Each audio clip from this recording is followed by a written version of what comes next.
Toilet paper দিয়ে কি তৈরি করেছি সেটাই শেয়ার করব আপনাদের সাথে। তো এটা কেনই বা তৈরি করেছি সেটাও জানতে পারবেন, ফুল ভিডিও দেখে সাথে থাকবেন। আসসালামু আলাইকুম, আশা করছি সবাই ভালো আছেন। তো নর্মাল সিম্পল একটা টয়লেট পেপার দিয়ে তো আমি আপনার ভিডিওতে দেখতে পাচ্ছেন আমি কিভাবে ভাঁজ করেছি বা কিভাবে তৈরি করছি।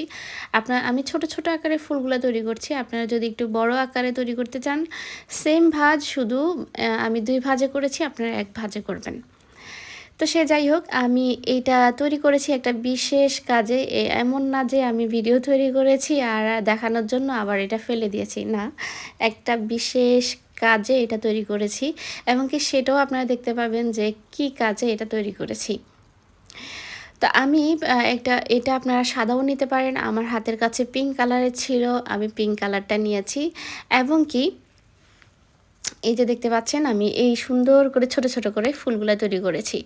তো এখন আমি দেখেন সবগুলা তৈরি করে নিয়েছি যতগুলো আমার দরকার। আমি এখন ফুলের মাঝখান থেকে একটু কালার লাগিয়ে, যেন ফুলগুলা দেখতে একটু সুন্দর লাগে, শুধু মাঝখান থেকে একটু 1 ফোঁটা কালারটা লাগিয়ে দিব, তো এটা ছড়ায় যাবে একটু, হ্যাঁ। তো আমি এটা শুকাতে দিয়ে দিয়েছি। তো এটা আমার প্রায় 2 ঘন্টার মতো লেগেছে শুকাতে। মানে একটু ভালো করে শুকাতে হবে, নয়তো ছিঁড়ে যাবে, যেহেতু আমি এটা গ্লু দিয়ে আবার আটকাবো বা গ্লুটা লাগবেও না। তো আমি এখন একটা একটা করে গ্লু দিয়ে ফুলগুলা এই দড়ির মধ্যে লাগিয়ে দেব।